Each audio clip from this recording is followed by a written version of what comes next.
Hello survivors and welcome to MedPack L, a Dino Crisis podcast by Resident Evil fans for Resident Evil fans. This is First Aid Spray bonus episode 1, and in this edition we'll be returning to Capcom's prehistoric adventures with the very overlooked Dino Crisis 2. My name is Syniac, you can just call me Sy, and joining me on the panel this week, Raptors to the left of me, T-Rex to the right, here I am stuck in the middle with you. It's Firebutton Steve Valance. Hello. Regina to the left of me, Dylan to the right, here I am stuck in the middle with you. It's Serial Box 64, Jordan Sugru. Hello. The subject of this bonus episode, like all others, was voted on by our Patreon backers. Support the show now to not only keep us afloat, but also create new content. Select what that content is and hear it 1 month before everyone else. Tiers begin at just $1 a month. Check out patreon.com/FA Spray Pod for the full breakdown. So, rolling right into things, there isn't going to be any news, there ain't going to be any fluff, let's just talk Dino Crisis. We talked about the first game on episode 10 of the main show, kind of like the first time we ventured outside of the Resident Evil spectrum even slightly, and with the Patreon backer polls sort of going more in that direction, it seems very appropriate that we're starting off with Dino Crisis 2. I don't want to say wrapping it up because there's more games in the series. Who knows if we'll get to them or not. But again, you guys will decide that. But this poll was insanely close, right down to the wire. It was a 3-way tie. But Dino Crisis 2 squeaked out in the end. So it seems appropriate that it wins out. So Dino Crisis 2 was released in the year 2000, September 13th in Japan, on the 29th in the US, and then following that in Europe on November 24th. Released to decently high praise, and it was developed by Capcom Productions Studio 4, which was the same team behind the original game, and they got work on it directly after the original's release. Let's go around the room and give our first experiences, if we have them, with this game. Personally speaking, this is the first time that I've played it. I know at the end of the original Dino Crisis episode, our sort of like main question was, what's our favourite entry? And mine was default to Dino Crisis 1 because it's the only one I've played. But both you guys here, you both picked Dino Crisis 2, so I'm very interested to hear sort of your experiences with it. Steve, did you play Dino Crisis 2 when it was brand new? Sort of. I did get it when I'd already got a PS2, but it was like early PS2. You know, late cycle PS1 game. Mm-hmm. Honestly, I just remember playing the living daylights out of it. There's no like nostalgic event other than that. It's been one of those games that I will occasionally go back to, and I did a stream for the First Aid Spray Twitch recently, and it still holds up, still a blast. Jordan, did you play Dino Crisis 2 recently for the first time, or was it quite a while back? What's your experience with the game? It was actually right before we recorded the podcast for Dino Crisis 1. Right, so yeah. I bought both of them off the PS Store at the same time, because on the PS3, I think they're available in North America on the PSN Store. So it's like, you know what, let's get both. And obviously after playing Dino Crisis 1, I thought, let's give it a go, you know, for the podcast and that. And I was just surprised by kind of how many differences there were. Mm-hmm. And I'd still stand by it that it's my favorite, just because it's a slightly different build to what we expect from those types of games. Yes, absolutely. So I've got some info here from the Dino Crisis fandom wiki. So running contrary, this is a direct quote, running contrary to the previous game in the series, producer Hiroyuki Kobayashi wanted Dino Crisis 2 to rely on arcade-style features, abandon item management, and give the player easy access to enemies so they can far outperform the dinosaur enemies so the user experience is more fun. In an interview with Prime Games, Kobayashi described the core theme of the gameplay as being the exhilaration of defeating a succession of dinosaurs, which is a pretty good summation of everything. It is wildly different to the original Dino Crisis. Wildly different. And as I told the story on that Dino Crisis episode about a friend of mine who is a bigger fan of the series than I, and we put some time aside to play them. And I was just blown away by his excitement for Dino Crisis 2. And now, having finally played it myself for this episode, I can completely understand where that came from. So we should start with this absolute wild change in the gameplay. You've got all those things I just listed. There's no more item management. There's no inventory sort of management of anything like that. It's a much quicker pace. It's very arcadey. It's very, very different. It's about collecting combos and points and spending those points to get, a better gallery of weapons to blow up more dinosaurs. I'd love to know more on why exactly that was selected. But personally, big fan of it. Steve, how do you feel about the crazy change? I mean, it's a massive tone shift, isn't it? You know, like Dino Crisis 1, you're looking at about 10, 15 minutes, including cutscenes, before you see a first dinosaur proper in-game. That's true, yeah. And Dino Crisis 2 has it in the opening 3 or 4, and you got a shotgun, and it's I love it. I genuinely can appreciate this year. Like, I don't know what the word would be, audacity of it to be completely different. You know, you can snipe with a shotgun halfway across the level with the starting weapon, and you're blitzing dinosaurs. There is no real depth to it. I'd say there's not really the horror atmosphere at all. But I do love the general arcade. I mean, the amount of times I'll be like cursing myself and swearing to the gods when I get hit that one time as I go through a route, just so I lose my no damage bonus and therefore an absolute load of points. Yeah, you get addicted to it. Not to mention, I mean, are we going to touch on the fact that the DNA of this game is going to bleed into later parts of the franchise? Absolutely, yeah. There's some of that there. Yeah, I mean, it's crazy, isn't it? Like you say, they just drop you in this room with like 3 raptors straight away with a shotgun that has like 60 ammunition in it. I had to take note of this part in that article on the Dino Crisis fandom wiki. There was a review from Game Revolution at the time, and they said that the arcade-like gameplay detracts from the survival horror theme. And I would argue there is no survival horror theme to detract from. This is not a survival horror game at all. Like, this is... And you're right, it's incredibly, I guess, brave just to be like, nope, we're going to do something completely different. Oh, you liked Dino Crisis, the Resident Evil with dinosaur game? Nah, we're not interested in doing that again. Let's just make a crazy action game with dinosaurs. Jordan, sum up this gameplay as you can, and then we'll break it down piece by piece. Yeah, well, I mean, as you say, it's nothing to do with survival horror. It kind of feels like a bit like Smash TV more than anything. You're kind of clearing out rooms and moving on, clearing out rooms, moving on. There are some elements, obviously, that are very much still Resident Evil, and we will get into that. But other than that, the impression and the intention is clear to kind of, from the beginning, show you, yes, this kind of plays similar to what you expect, but it is very different in terms of its execution. I think the timing of its release is kind of important because it came out in 2000.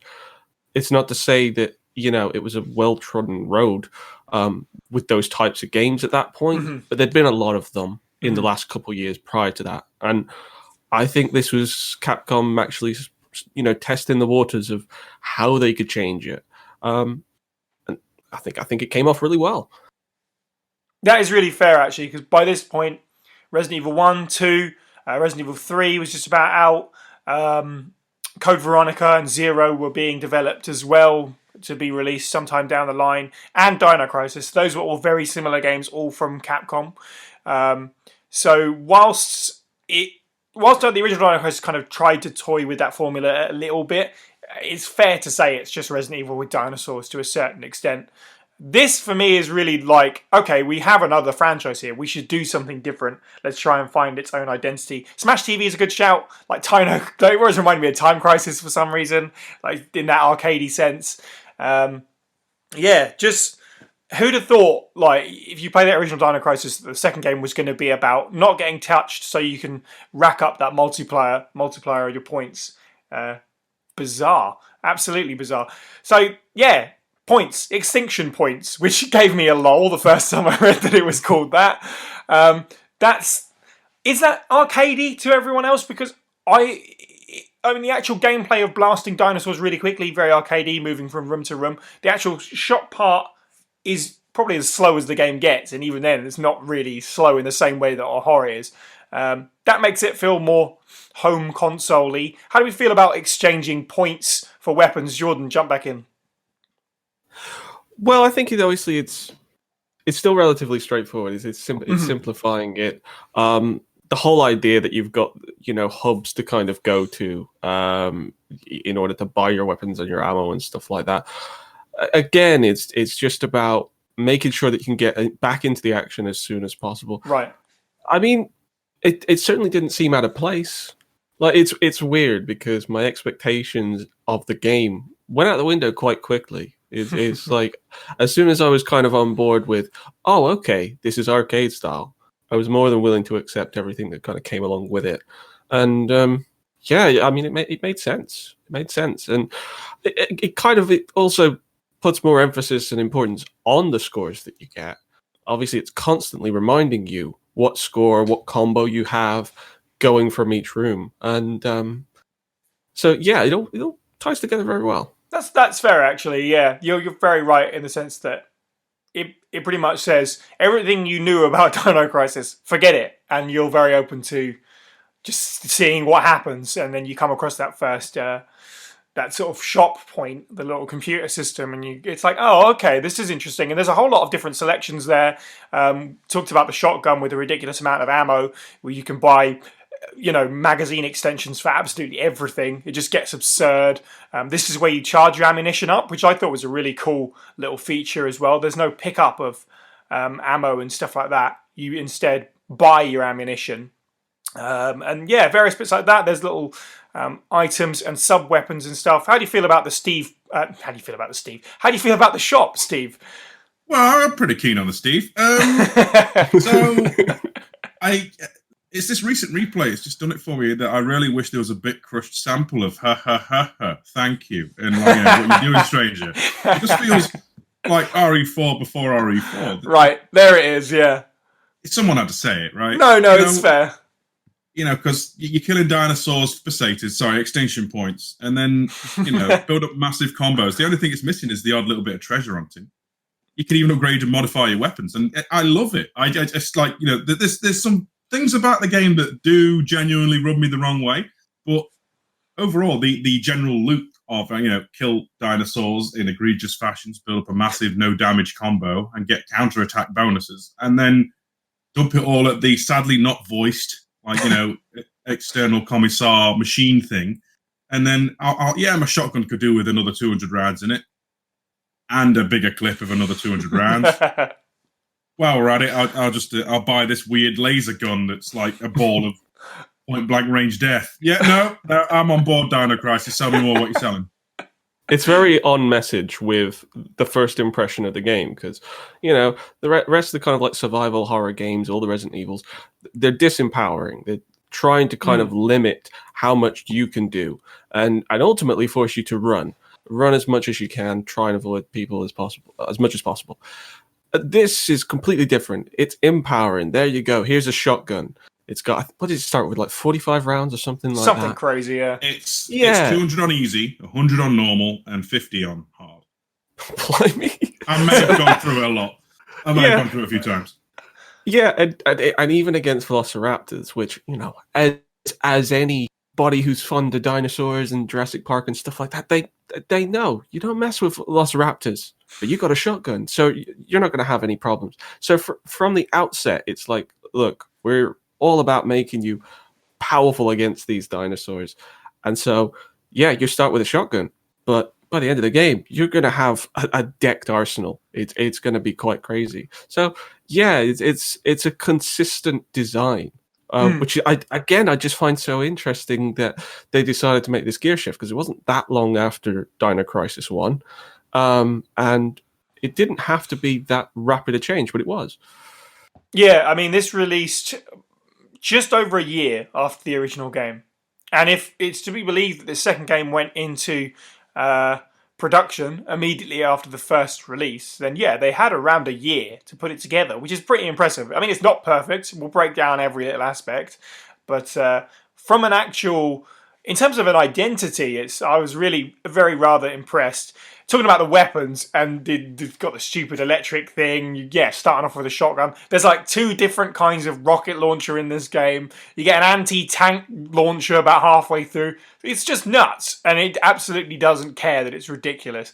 Big fun.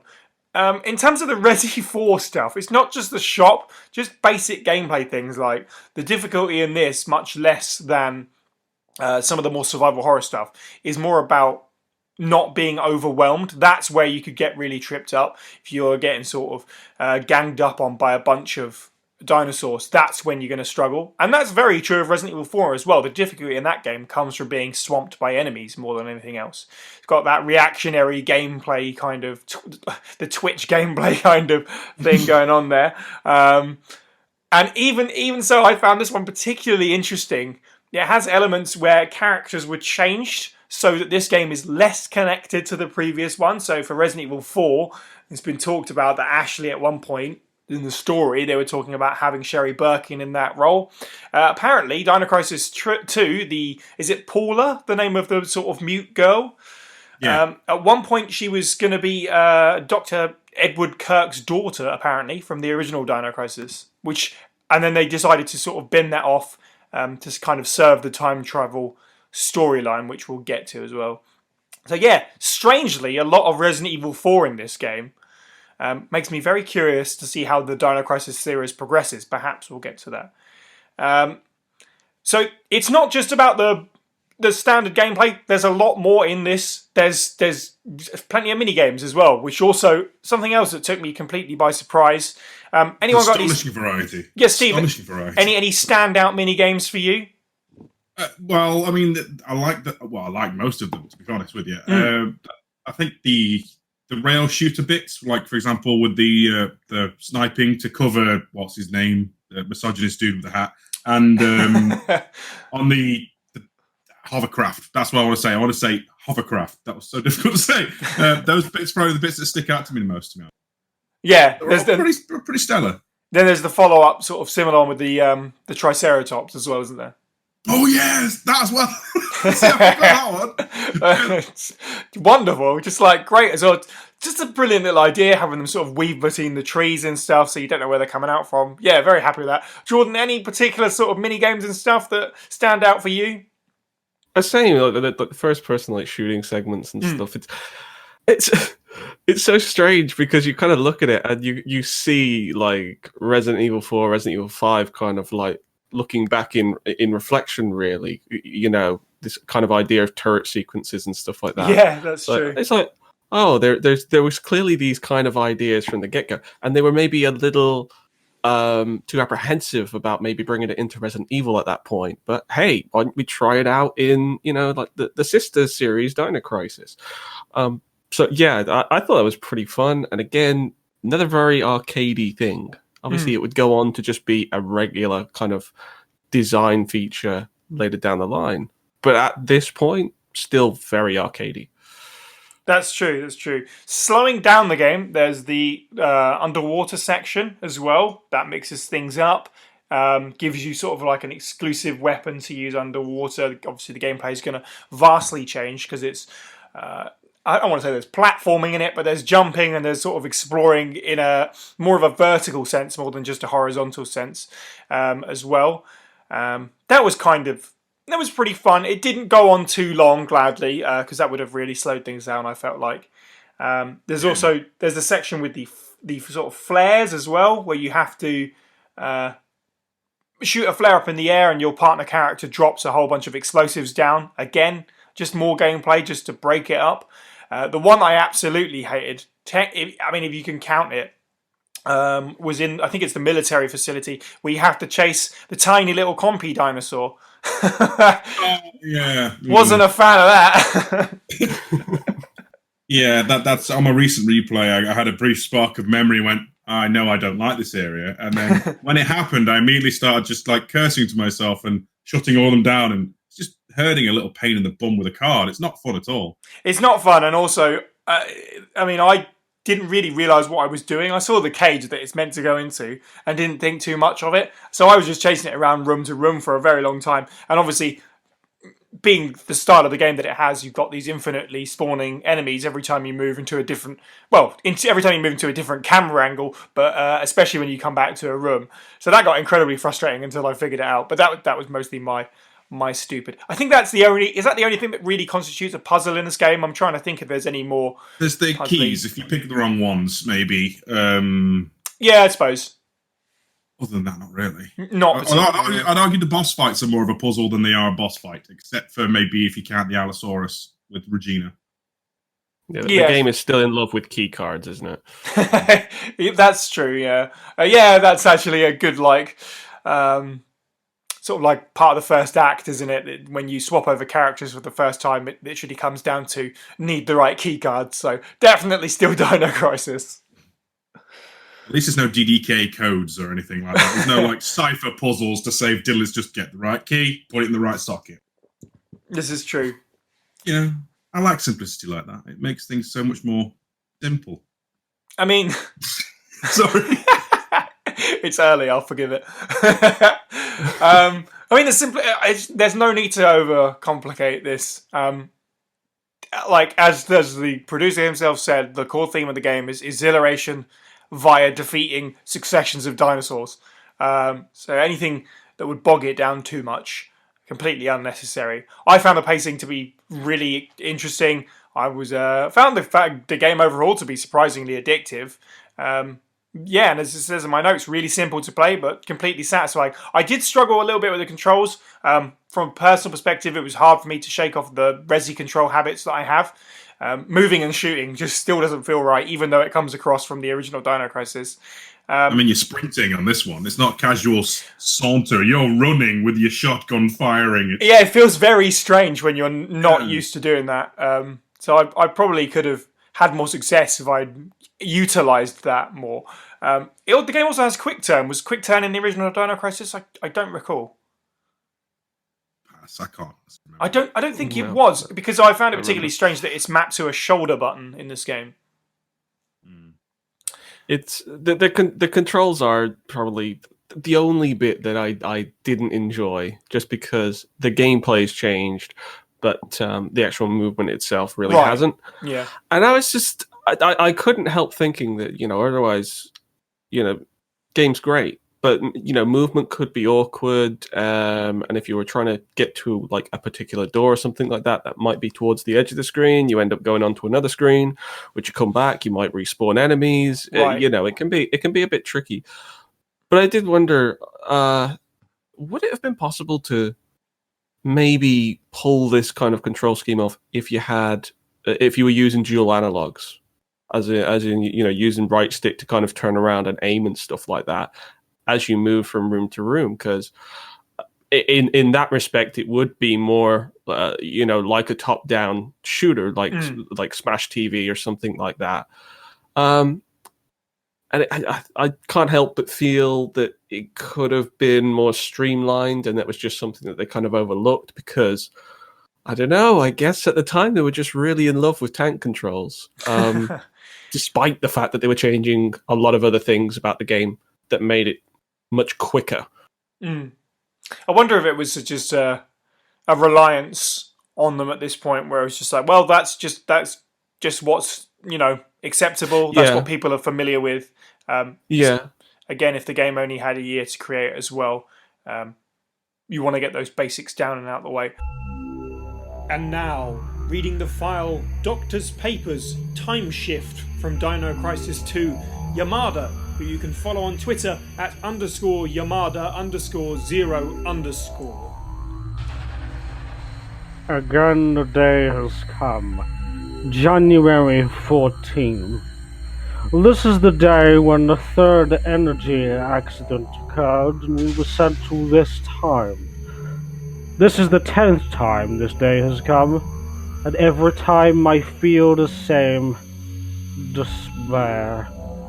The medical supplies from the bedroom were all used up in the very first year. Since then, we've been collecting wild plants to make medicines without knowing their effect. Nevertheless, they have been used to heal the wounds of the soldiers, and all we could do was to wait for evacuation. Why haven't they come to rescue us? I thought about the question for the past 10 years, and I've come to a conclusion. The time shift, or fold, is caused by the overdrive of third energy, but our current level of technology wasn't advanced enough to recover the accident. Years of technological research wouldn't be enough. A time error of 10 or 20 years is insignificant to a time slip of 65 million years. But that error, that time difference, could mean everything for us. We should never have laid our hands on a toy so dangerous. Speaking of basics, actually, really interesting, something that I didn't even occur to me till right at the end of the game. I think it was actually, ironically, during the Triceratops part. Something very different to the original Dino Crisis, which obviously we talked about the aesthetic of that game and how it's affected by the fact that it's 3D environments a lot of the time. Whereas Dino Crisis 2 has gone the other way and opted for pre-rendered backgrounds. Steve, how do you feel about the... Would you consider that going backwards at all, or just more a different style? I mean, with them wanting to like throw loads and loads of monsters at you, dinosaurs at you, I can see it now through the lens of probably engine limitations, and that they can like control how much is going to be on screen by making the backgrounds pre-rendered, so they can, you know, polys for models, make better definition enemies as they throw hordes of them at you. Yeah. I would argue that they don't look as striking as like maybe Resi 3, or I mean even some parts of Resi 2 in places, but they're okay. I mean, I do feel it's a somewhat of a, not a regression, but like a concession, you know? Yes, that's probably a fair way to put it. Jordan, how do you feel? Similar? Yeah, absolutely. I think Steve makes a great point that there's just not as much to do with those environments as you can do with Raccoon City, where you can tell a story with each screen. It's there. I personally have no problem with the pre-rendered backgrounds. I think they work well and they look good. They don't look as great on a HD TV these days, but still, I think it was suitable for what they were going with, and probably cut production time down, right? A whole. Yeah, that's fair. I'm perfectly happy with it. One of the big falling points for me is I just thought the original Dino Crisis looked quite boring in places. The 3D backgrounds were a little bit basic for me. And whilst, these pre-rendered backgrounds aren't really uber detailed, there's still a little bit more to it for me. And yes, Steve quite correctly pointed out, perhaps it's just to get more models and more detailed models on screen. In terms of the character models, obviously, as previously said, this is a game that kind of released near the end of the PlayStation 1's life cycle, so you are basically guaranteed some of the strongest character models of this kind of gameplay. I thought it was particularly happy with enemies and character models, and a lot of the animations, in fact, are a bit more complex than what we've seen in cutscenes of this kind of game. Overall, the aesthetic of the game is pretty solid. Jordan, how do you feel about the overall look? Yeah, I think it works well enough. I mean, with the dinosaurs themselves, you know, they are the stars and they look great, animated great and well textured. And while humans are still looking quite blocky in this generation of games, they just can't really escape that. The dinosaurs look fantastic. No wonder they were using them as tech demos for the PS1 when they started happening.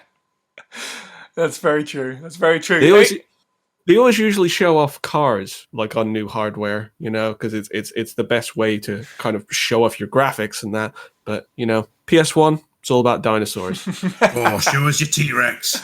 I think they should bring it back. Bring back dinosaurs as tech demos. That should be a thing. That's way more impressive than a car, right? We've got dinosaurs. I mean, cars roar with their engines, but it's not quite the T-Rex like Jurassic Park. Or whatever. It's too early in the morning to scream, guys. You know what I'm saying? And don't get me wrong, I'm not like trying to, you know, string together this theory out of nowhere, but, you know, Tomb Raider also had dinosaurs. I'm just saying, maybe that tech demo, you know, it amplified the genre, you know, like amplified the PS1, Dinosaur Central. I don't know. A lot of developers obviously booted up that demo disc and went, we'll do one of them. You know, Tomb Raider, Dino Crisis. There are others, I'm sure. That's two examples. What do you want out of it? Exactly right. Steve, how do you feel about the overall aesthetic then? Not just the pre-rendered backgrounds, but the character models as well.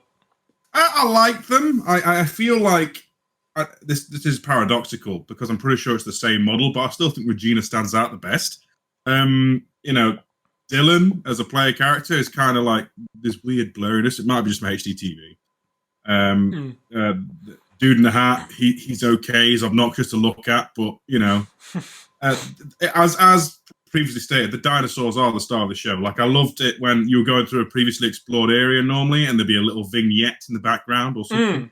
Like the raptors or the T-Rex or the Triceratops are just milling about doing their thing. There's no big battle. It's just, look at this awesome shot we framed. Like, yeah, you've seen Jurassic Park, haven't you? And actually, for PS1 graphics, it's kind of nice. I wouldn't say it's like breathtaking, but it's just cute, Yeah. And visually, it's easily, the character models themselves are very, very well, like, for PS1 era, you can tell what they're going for. They look like they've been ripped out of Jurassic Park and just knocked down a few pegs. And that's great. I can't complain. I think the only one is, right at the end, you get a close-up of the final boss, and its teeth kind of look a bit rubbish, but otherwise, it's okay.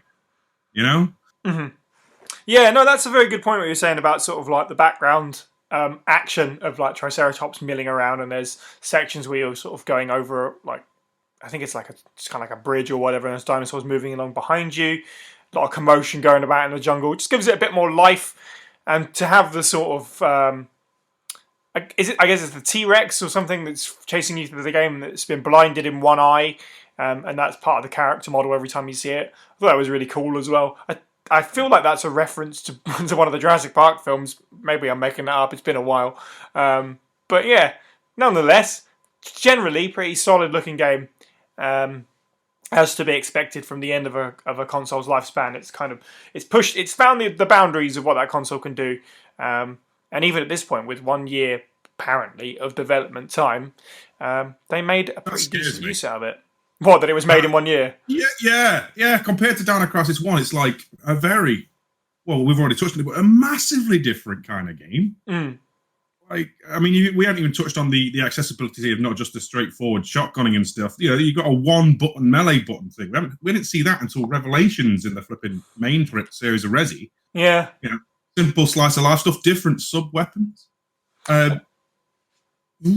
Yeah, it's definitely hard to imagine dev cycles from that time, of course. It's strange. That's a lot to implement there. Yeah.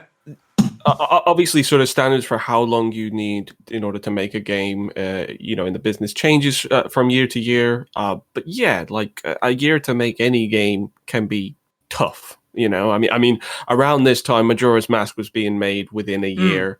And obviously that was a story that a lot of people know as being very tough project to do within that time frame. So obviously maybe Dino Crisis 2 is a little bit easier because it is restricted to just fixed angles and room clearing and stuff like that. But still, it is a crazy turnaround with development.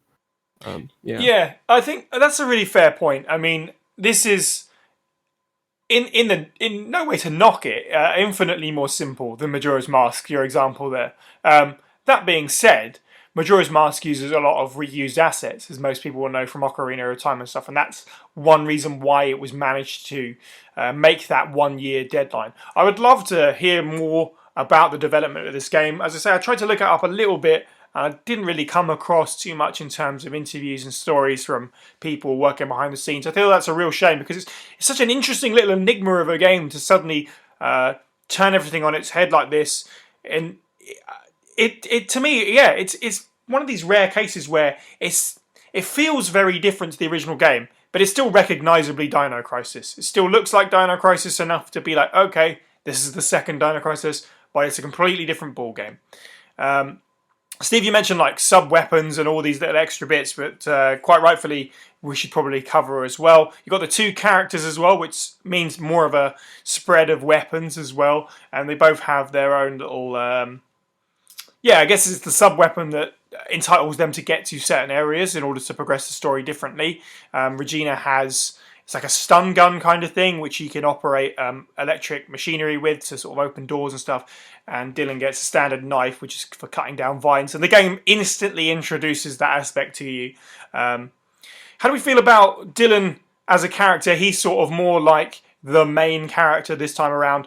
Strange choice to have Regina be a bit more like maybe not the sidekick, but the secondary character. Steve, how do you feel about Dylan and the representation of him, like almost doing a Resi in this game and being like, okay, here's Dino Crisis 2, so here's a brand new protagonist. He feels like cardboard Redfield. I'm sorry, I can't appreciate Dylan as a character because he has none. He's just rah, I have a machete. Look at cool of me. At least Regina's got snark. You know? Yeah, she knows how to throw back some caustic wit. He's just like, let's go do the mission then. Oh, I need help. Oh, hello, friend. Let's go shoot some raptors now. You know, admittedly, it doesn't sound that monotonous, and he does get a big, earth-shattering plot reveal at the end, but he's kind of boring until then. He's serviceable. Fair. That's fair. Jordan, Dylan, go. Yeah, he's just a military grunt. So there's not a great deal to him. The game did pull a bit of a Donkey Kong Country 2, where it's like your main character from the first game is kind of shifted to a secondary role, and you introduce a new one. I'm sure I'm having not played Dino Crisis 3 because I try and pretend it didn't exist. The next one, Dino Crisis 3, will feature Dylan in the supporting role, and then there'll be a baby as the main character.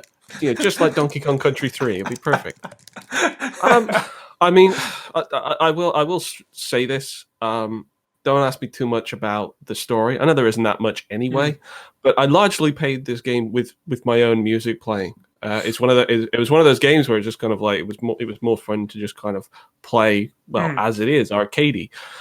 So I didn't pick up all that much about the plot. You guys might have to carry me on this one.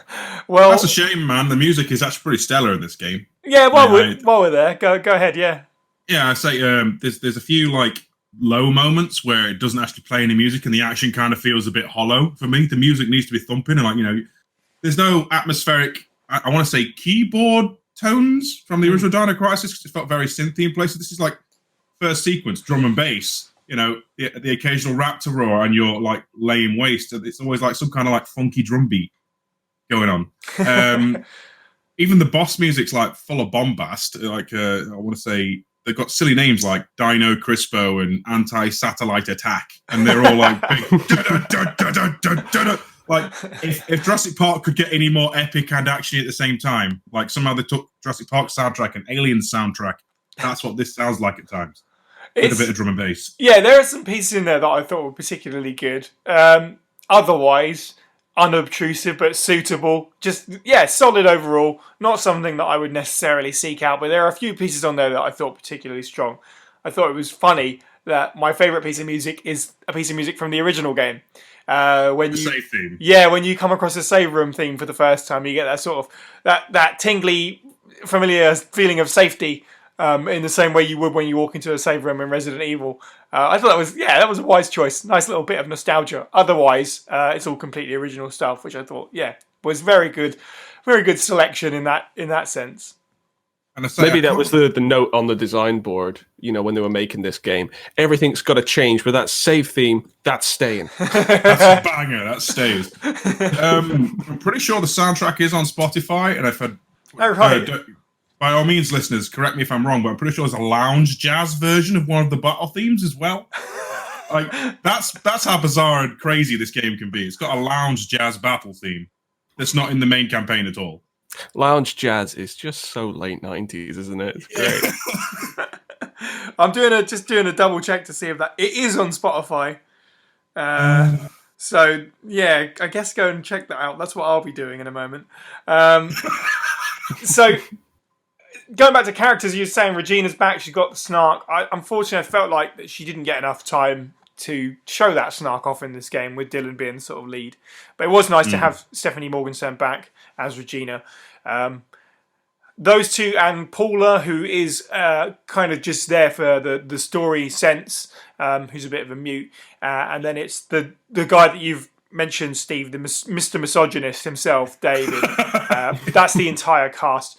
He's a piece of work, isn't he? I didn't really feel any sympathy for his death. He pretty much deserved. He probably deserved worse than he actually got. He appears from nowhere, says, "Don't worry, Regina, leave the men to it," and then gets, you know, who cares? well done for hitting that T-Rex with a rocket. You didn't even kill it. It was there for 3/4 of the game. You jerk. Mr. Misogynist was my least favourite Mr. Men book, by the way. That's the one that nobody talks about anymore. So let's get to the story then. Steve, you might have to just pull all the way on this one because I didn't understand any of it. Honestly, I watched it with the audio of the game on, and I may as well have been in Jordan's situation just listening to something else because I didn't follow any of the time travel. So if you could explain the time travel in this game, that'd be great. I will try my best. Okay, I can only promise to try. Having read the files and watched the opening FMV a few times, like about 20 times over the course of my life. Right, so here's what I think happened. Okay, there is a horrible accident where they do their third energy dumb bullshit, and they travel to the future. The survivors that our heroes are looking for. Right, they don't realize they've gone to the future. They think they've gone to like 6 million BC or whatever. Then our heroes follow them. I guess they've got like well, if we just go through this wormhole or something, we will go straight there in what apparently is one hovercraft with a time travel device that has about 200 dudes on it. They all get wiped out. And then it's just down to Regina, Dylan, and David. You said David, Simon? Yeah, yes, it's David, yeah. Yeah, to save the day. They fail miserably. All these people die.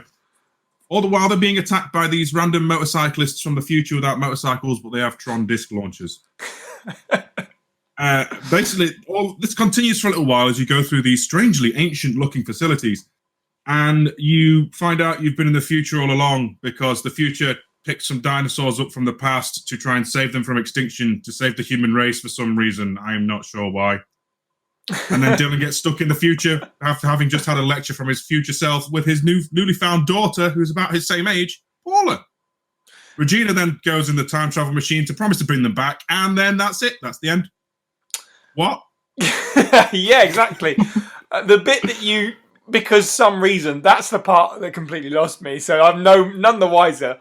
I do like the reveal, the genuine reveal of that you've been in the future the entire time, but it's just complete nonsense. Oh, absolutely. And what's most interesting to about the whole thing is another quote here from the fandom wiki. The story development was not set in stone, it should be noted. The ending cutscene was scripted to be longer and feature Regina exiting the time gate in 2010. The 2010 setting was removed. At one point, the character... So basically, they'd done the cutscenes, I think, around and then filled the story in the middle, basically. Which might explain kind of why it sort of jumps all over the place at the end there. But in terms of the story, do you know what? In terms of the pacing of the story, I actually didn't mind that it was all just a bit of a mystery. There's plenty of files in this game. I was actually very happy with the files in this game. It does the classic thing where they're all right at the end and you get a lot to read. And then all the stories at the end, and then the game's over. I actually like that pacing. You got the bulk of the gameplay. Then a few, like 10 minutes of story, and then you're at the final boss. I'm very happy with that, even if the story made absolutely no sense to me whatsoever. I mean, the files are all very bleak, aren't they? They are all very bleak. It normally boils down to, we've been here for 10 years, It's a bit rubbish. Also, this last experiment is going to work out, we promise, and then it cuts dead. Yeah. You can't help but feel for these people. Now, I would have thought the only thing that confuses me mostly about the story is, why is there still people alive? Like, apparently there's people alive, and then they all get rinsed at this one city moment when you're just 2 minutes away from saving them, guys. You'll save them. Yeah. Gameplay coincidence. They've lasted this long, and then David turns up. Look, what a surprise. It's David, obviously. Yeah, no, I mean, yeah, it's just... I would have liked to have seen, like, a proper panicked scene. Like, I mean, we get a little bit in the FMV, but, like, people versus the dinosaurs, because how did they even lose? Dylan and Regina are, like, taking hundreds of them out with no problems with, like, machine guns and pistols. They should be able to handle maybe 10 raptors. Yeah, but they've got the special Dino Crisis 2 guns. I mean, Regina isn't messing around. She starts with a Desert Eagle, so yeah. That's I mean, you've got to try and imagine what a shotgun with 200 rounds would really look like in real life. it doesn't look like that, but somehow they made it possible. Maybe the city dwellers were using Dino Crisis 1 guns. You know, we have to use 5 or 6 shotgun shells per dinosaur. Maybe. They're Sorry, clearly we're using going some off kind of topic. cheat mode. Sorry.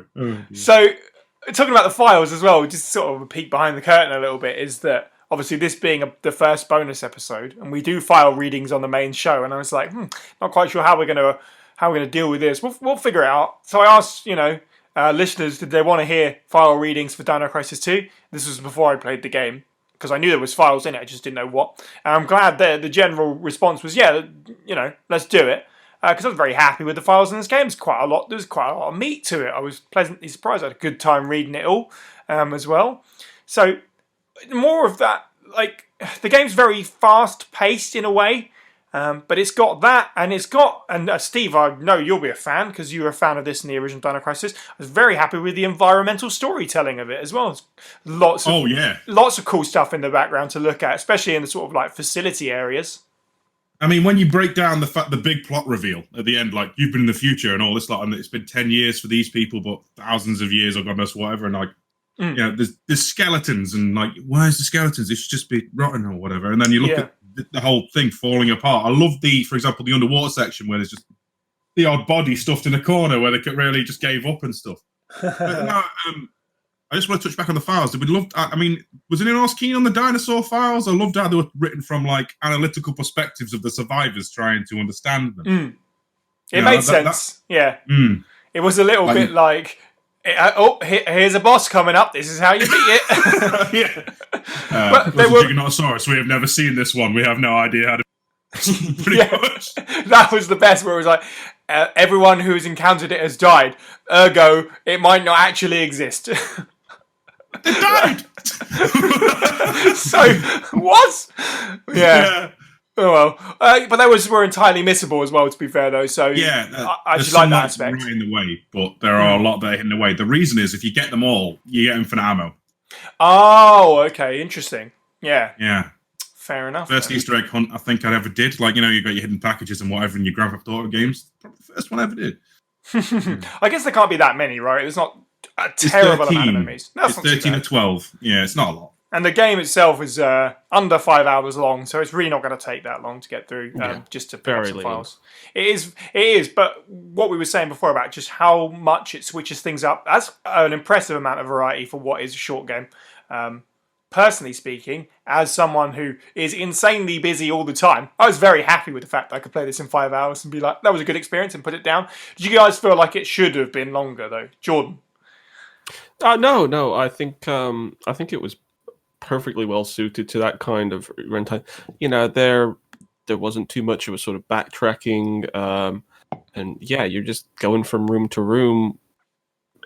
There's nothing aside from the boss battles. You're never spending too much time in any place.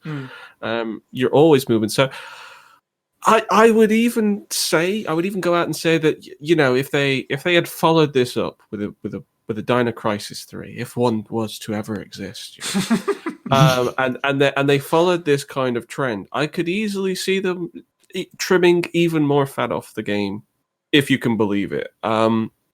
They could have went in a much more arcadey direction. I understand around that time that was definitely not the way that games were going, and they were actually going to try and become longer kind of campaigns. But I thought it was well suited, and there was all the potential there to make it even faster and even leaner. Yeah, that's fair. Steve, how do you feel about the game length? I think it's reasonable for the amount of variety you get. There is a lot here. This is going to sound like a horrible insult, and I am sorry, listener, especially if you are not keen on these kind of games. Even I'm not that keen on these kind of games, but they remind me of the kind of length and duration and variety of something like a Call of Duty now. Where there's like your main gameplay sequences, and then there's like your turret section, your gimmick section, and so on. Whereas this is obviously infinitely better because it's fixed camera angles and dinosaurs. You can't beat it. And it's just surprising. I mean, you haven't played the Devil May Cry games yet, have you, Si? I have not. Right, they're normally compartmentalized into like missions. Right. Where it will there'd be an interval in between each thing where it'll throw like a scoreboard up. That's the only thing Dino Crisis 2 is missing to separate that mechanically how the story progresses, because it normally will flash up briefly, mission, go find Dylan, he's locked in a cupboard. Yeah. Or, all we needed was a scoreboard in between that, and it's pretty much like a precursor to Devil May Cry as well. It's surprisingly pretty quick. It's you could do it in chunks. All it needs is probably the odd save point thrown about a bit more frequently. Yeah. It's perfect. Yeah. In terms of pacing for me, anyway. I was very Not happy perfect with as a game. It's funny that you mentioned about like Devil May Cry and the scores as well, because when you would go from room to room and you would get the score summary, especially if you just got a combo, I felt like that was a very kind of platinum thing, which obviously originated with things like Devil May Cry, where there is that emphasis on the score, which is obviously completely different from a traditional survival horror game, and it immediately tells you that this is laid out completely different. It's a very interesting time when this game came out, because I really feel like it kind of hit a midpoint of all kinds of creative endeavors with Capcom, because in the generation to come they'd be starting pursuing things like Monster Hunter and Devil May Cry and stuff. And I'm not saying that there's necessarily things in Dino Crisis 2 that directly impact those, but there's that flavor already of those types of things. I mean, it feels like a melting pot of all their future ideas, right? Or is it just... Yeah. I don't know how close-knit Capcom is, with regards to all of the studios and where exactly they derive their ideas from. But just throwing it out there, if you've got like games like Dino Crisis 1 and 2, where you've got a very successful implementation of large dinosaur enemies that you're fighting, you might look at that and say down the line, you know what, let's make a whole game based around locating and fighting monsters across segmented areas, and call it Monster Hunter and stuff like that. So I just find it's a very interesting game in how well it knits into Capcom's whole library around that time. That's very true. It is a strange one, because all of that is the case, and yet I'm sure there are many people that aren't aware of it, haven't played it. It's very much overlooked. Like I said at the beginning of the show, I hadn't thought about it from a Monster Hunter perspective, but you're not wrong, definitely. Well, whereas the original Dino Crisis, a lot of it was about running away from that T-Rex. You can face some particularly large dinosaurs just randomly in the sort of just room-to-room experience of Dino Crisis 2. I don't know I think they're the Allosaurus or something like that. There's one by the dock, and they're just plonked in there as normal dinosaurs. And now, reading the file Superintendent's Will from Dino Crisis 2, Lawrence Knott, who you can find at the Resident Evil Collective over at facebook.com/groups/Resident Evil Collective. I knew it would all come to this. There's no way humans and dinosaurs could ever coexist. But if we sacrifice our lives now, we would leave a chance for the existence of the human race. The irony is that this whole facility which we are trapped in was built to sustain a suitable environment for the dinosaurs. I'm the superintendent of the facility, and I'm the only one left. I don't belong here. There's no future for this world. The children hurt by the dinosaurs have been put inside life support chambers. I trust that the people of the past will take care of them. The life support chambers are almighty.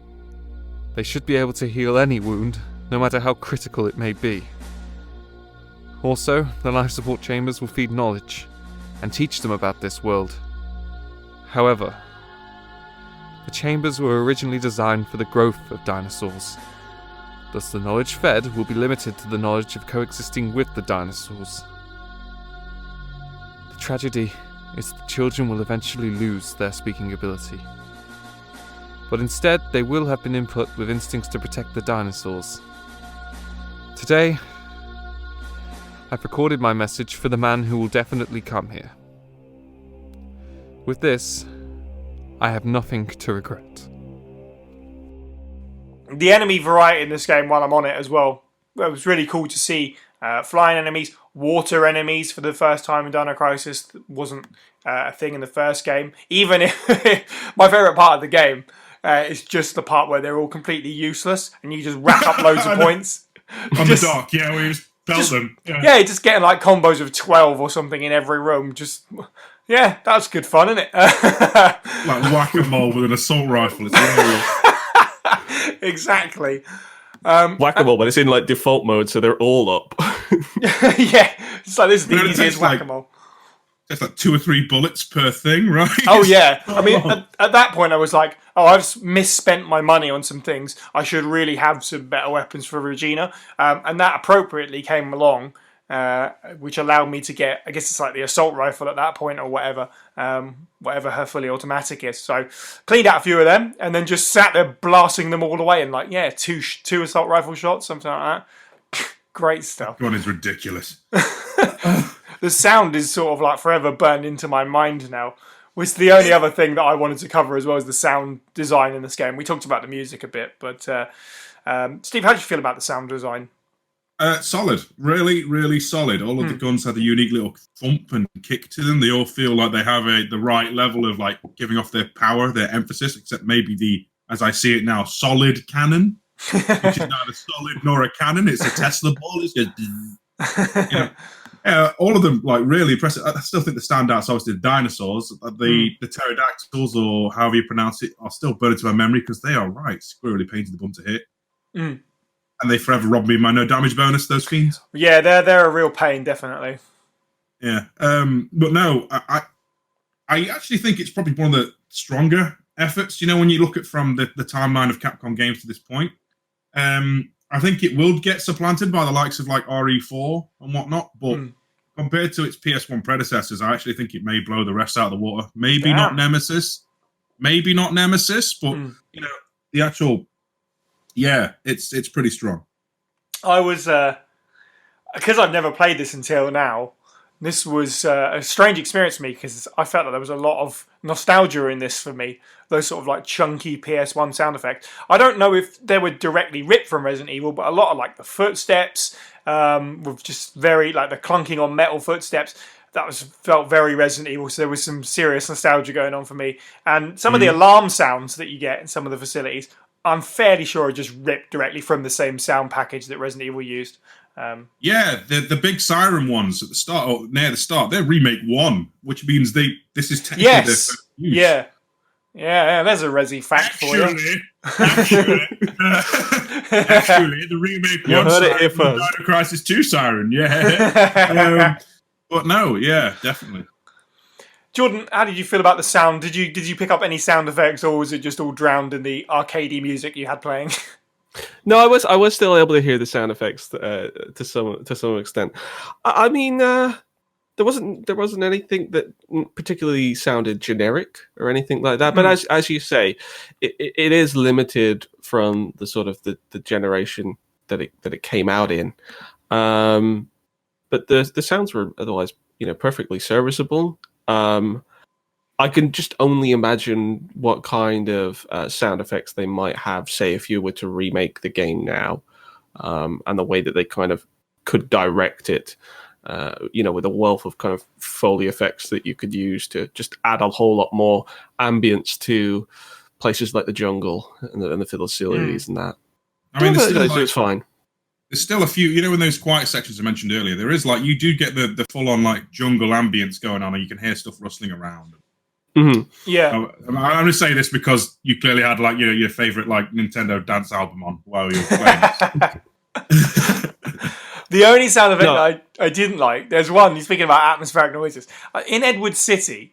There's these little raptors, and I think you can also hear them in the background beforehand. But when you kill them, especially, they sound more like chimps than they do dinosaurs. Has to be said. Very, very weird. That's like the dragonfly. I think it's the dragonflies in Banjo-Kazooie, which are like you knock them out and they sound like chimpanzees. It's really weird. Like I know that okay, dinosaur noises don't exist, so we're going to have to rip them from somewhere. And obviously in films and stuff, like when you got Chewbacca, it's like a combination of like gorilla noises and tiger noises and all that stuff. These they just took monkey noises. I swear they didn't do anything with them. You mean the spitting raptors, right, Si? Yeah, I guess so. Yeah. I love them as an enemy, but I could totally agree. But you know what? Completely legit tactic, because I know Lord of the Rings used all kinds of different animals to try and, make a sound for a cave troll or something like that. So maybe that's what they were going for. But yeah, if it's distinctly sounds like a monkey, it's going to throw you off. Yeah, you have to take the sounds and do something with them, like combine them or chop them up or whatever. Don't just take a monkey noise and go, it's a dinosaur now. I mean, those Diplodocus-looking things. I assume they're but they sound like dying whales. Yes. They are just random animal sound effects. That one feels a bit more appropriate, at least.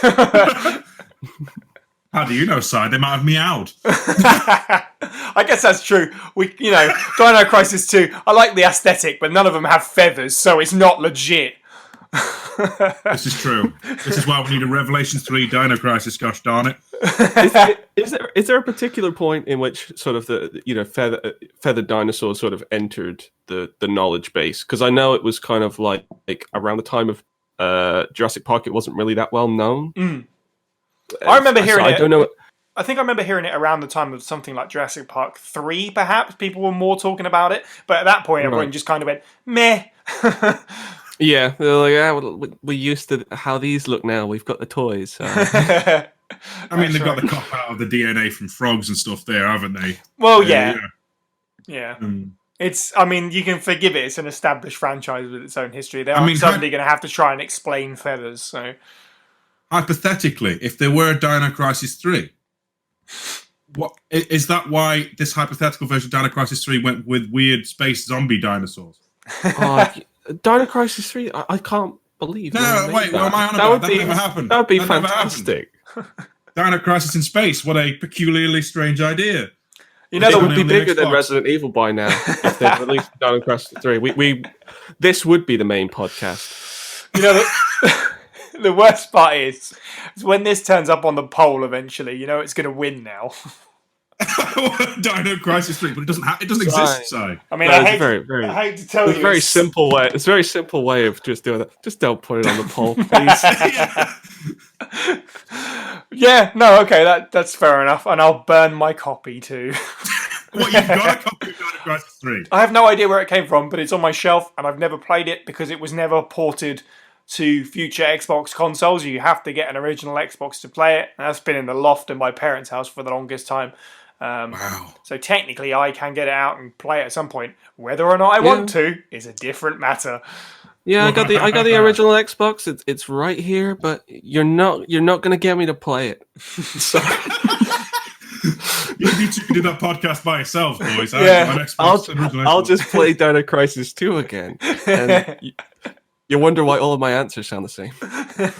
So while we're in a bit of a wacky tangent, can I ask, did Dino Crisis 2 have any kind of split in the fan base? I know 3 is obviously, despite the fact it doesn't exist, is apparently a bit of a unpopular child. Did 2 ever have because I mean, as we've said, it's a massive departure from the first. See, I've always wondered the same thing. And obviously when we talked about Dino Crisis 1 and we talked about Dino Crisis 2 at the end of that episode, Sherwin was staunchly Dino Crisis 1 because the survival horror experience is definitely his style. So you've got to imagine there's plenty more people out there that feel the same way. I'm sure there are, as opposed to the 3 of us who have gone, well, actually, I prefer this. It's dumb fun, It's big dumb fun. In terms of reception at the time, like Famitsu gave it 32 out of 40. It's got 5 out of 5 with GamePro. GameSpot gave it 9.2 out of 10. The IGN gave it 9.3 out of 10. So those are glowingly positive reviews. So commercially, yeah. So you'd have to dig into the Dino Crisis fan base. But I'd love to hear what your reactions were to Dino Crisis 2. All of you guys out there listening, Tyrant or otherwise, let us know, because I was also very curious about that as well. I'll throw in a question here. If they were to make a Dino Crisis 3. Now, if they were to bring back Dino Crisis in a significant way, not talking mobile games or whatever but actually a new installment, would you rather they go back to survival horror, or would you rather they adopt it more as an action franchise and go with Dino Crisis 2? See, that is a really good question that I'm glad you asked, because a lot of people are still asking for this Dino Crisis remake, and they're entitled to that opinion and that desire. But for me, it's weird because it's not like that's one in a series of similar Dino Crisis game. That's very separate. I imagine that if there was a Dino Crisis 3, it would be more like Dino Crisis 2. They're not going to suddenly flip back to horror. So the original Dino Crisis is probably going to be very separate from the other games in the series. So it seems strange that they would remake it. And to that end, it would be very strange if they went back to a horror thing. So especially with the success of Resident Evil going back in more of a horror direction, I actually would expect if Capcom ever wanted to bring back Dino Crisis, it would be more action focused. But Steve, how do you feel about that? Well, if I had to be, considering the nature of, this is a very, very strange creature with so many different parts that shouldn't work together that would be used in later games, I kind of feel like if we ever got a hypothetical Dino Crisis remake or Dino Crisis reboot, they should probably go the same way. They should, go, right, all these mechanics we're not sure about. Let's cobble them together and throw dinosaurs in it and see what happens. Because this has been a blast. The melting pot of random stuff, it somehow works. And I feel like this is a great way to do it. Because you can't really say Dino Crisis has that much of a solid identity outside of Regina and Dinosaur. Because the mechanics between all three of the games are very different. Yeah, I mean, that is fair. I don't know about what Dino Crisis 3 gameplay consists of. I don't really know what Dino Stalker, which is also part of the Dino Crisis, is like. But it does seem to be the franchise, or it was the franchise at the time, where they were just trying stuff out. So if they're going to bring it back, it should be for that reason. It should be the experimental franchise. Yeah, it's a tough call for me because of the time that we're talking about this right now. I mean, there's plenty of series where they've had kind of, you have your first entry and then your second entry, and they're wildly different. Legend of Zelda is a really good example of that. I remember, one of my favorite games, ActRaiser, when that got a sequel. Originally, it was top down RTS / side-scrolling action hybrid. When they came out with the sequel, it was just a side-scrolling action hybrid. It wasn't received as well because it kind of lost some of its identity. That's not the case here with Dino Crisis. It's almost a new identity that it takes on in the second game. So originally I was thinking about it, and I was thinking, well, considering the market that Capcom has, Resident Evil certainly has enough visibility with all of its types of games that maybe it would want to branch out into more action. That said, survival horror is in such a good place right now that you could make, a Dino Crisis survival horror once again, and there's so many different ways you could go with it. Would you take it the kind of Remake 2, Remake 3 style, slightly over the shoulder, or you could go first person, which is a bit like Resident Evil 7 or the Alien game.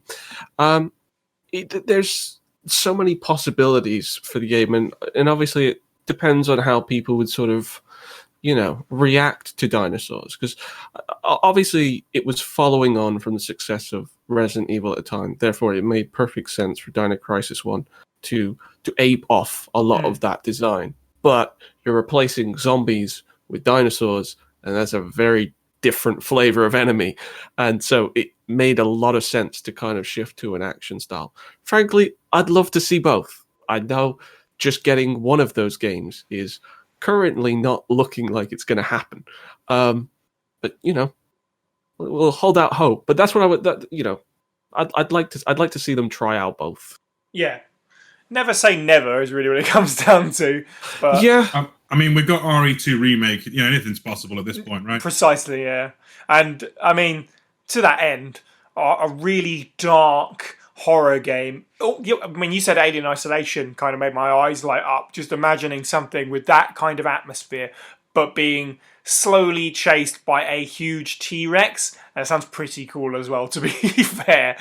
I think whatever happens, if there's a new installment, even if there's a remake and they go a completely different, because it's not going to be about, if there ever is a Dino Crisis remake, I really expect it not to be one-to-one. It's not going to be like the Resident Evil remake. It probably will be a big gameplay shift, even if it constitutes a remake in the way that it follows the style and the story. Gameplay-wise, I expect it to be different. At least 500 DDKs. Yes, right, exactly. Downloadable DDKs as well. Buy it from Best Buy, get another 100 on top of that, you know. All right, well... Although if they did remake Dino Crisis 1, there would inexplicably be, like, a human nose on the front of the T-Rex. Really ruin the design, you know? Yeah, I really think it brings it all together, you know, nose. So let's go around the room then and sum up Dino Crisis 2 and our feelings on it. Jordan, how do you feel about Dino Crisis 2? As we led in, you said you found it way more interesting from the get-go. I'm guessing that's still true. Yes, absolutely recommend it to anyone who can get their hands on it. I don't think it's as easy to get a hold of, you know, like officially these days, because it's not really available digitally widespread. Like I say, North American PSN store if you really want to try it out. But because of how quickly you can get into it, it is a great purchase. Yeah, it gets fun really quick. Steve, how do you feel about Dino Crisis 2 as a whole? Okay, as a whole, fantastic, phenomenal game. The minor problems I have with it are simply the case of during the general gameplay loop, enemies can spawn literally behind you off screen, and they can hit you, and it really does kind of grind my gears after a while. That and the airborne ones. Otherwise, it's basically playing a fixed camera version of Doom with dinosaurs. You can't really go wrong. That's actually, yeah. Doom with dinosaurs. I'm just thinking of Doom Eternal, but with dinosaurs. There's your Dino 200 round shotgun, guys. 200 round shotgun. Okay. Punching a T-Rex in the face. Amazing. And so I said at the beginning there, when we did our Dino Crisis 1 episode, I defaulted to Dino Crisis 1 as my favourite because it's the only one I play. Instantly changed my mind when I played Dino Crisis 2. I got the hype. So for me, I mean, the games are obviously quite hard to compare because they are completely different genres. But what it comes right down to for me is Dino Crisis 2 succeeds in making its concepts more interesting and more enjoyable. Whereas Dino Crisis, it was cool to see it try some things, and it didn't always pan out. Sorry. It was so for Dino Crisis 1, it was cool to see them try some things, and it didn't always pan out for me. It didn't always quite land in the way that Dino Crisis 2 does. It gets more success out of the more things it tries. Yeah, it was just very exciting. It just felt way more alive as well, which definitely helped, kept me engaged. So yeah, I've hopped the fence now. And Dino Crisis 2 is my preferred one. We'll see how we feel when we get to the next one. I get a feel a bit, yeah. Dino Crisis 2 still king, baby. Yeah, I expect so. No, I was going to say it really is like a breakneck train that if you start, you can't stop. It's you Pringles. You're eating cookies. You're just going straight through it. You can't. That is, yeah, it is. That's Dino Crisis 2 is Pringles. Yeah. Dino Crisis 2 is a Pringles train, apparently. Yes. I got up really early for this podcast, everybody. Well, nothing else remains for me but to thank our contributors and our Patreons once again. Support the show for as little as $1 a month to help us create more bonus content like this one over at patreon.com/FASprayPod. You can also join our Discord server where you can discuss Resident Evil with us and other fans and listen to the main show live as it's being recorded. The link to the server is in the description of this podcast and also on our social media profiles. You can follow us on Twitter at FASprayPod, on Instagram at FASprayPod, Pod, and on Facebook at facebook.com/FA Spray Pod. You can find the podcast on YouTube, Stitcher, Spotify, and iTunes. And if you enjoyed the show, please do leave us an iTunes review if you can. It helps spread the word. Thank you to the panel. You can follow all of the Pueblo people individually. I'm at Cyniac_123, Steve is at Firebutton Games, and Jordan is at SerialBox64. And finally, thank you for listening, and have a good week.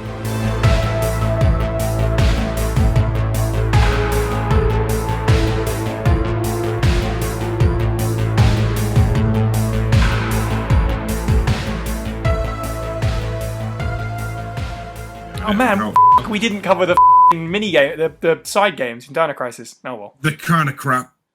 Okay, good. I didn't play them. There's a very weak fighting game with dinosaurs, and then there's basically a horde battle game in a 3D environment. All right, Did you ever see 1.5's development stuff, Si? Yeah. The fan stuff with the Battle Coliseum? Mm-hmm. Basically that. Oh, okay. Well, consider it covered then. Oh, right, okay. You're just sticking it in there. Yep, in it goes. It's a PS1 era thing, isn't it? Like all the mini games and stuff like that. Because I mean, Metal Gear Solid was the same with its like VR missions and stuff. And... Metal Gear Solid has like mini games. Well, it has like the VR. It has the VR missions and stuff like that. You played them at VR missions, right? I've not played Metal Gear Solid. What? I literally just dropped a piece of paper to the floor, like as I threw it away. What? I played MGS3. Who have I been talking to? MVC2 has crap music. I've never played MGS1. This is stuff you're supposed to say to me at the start of the conversation. Oh my goodness.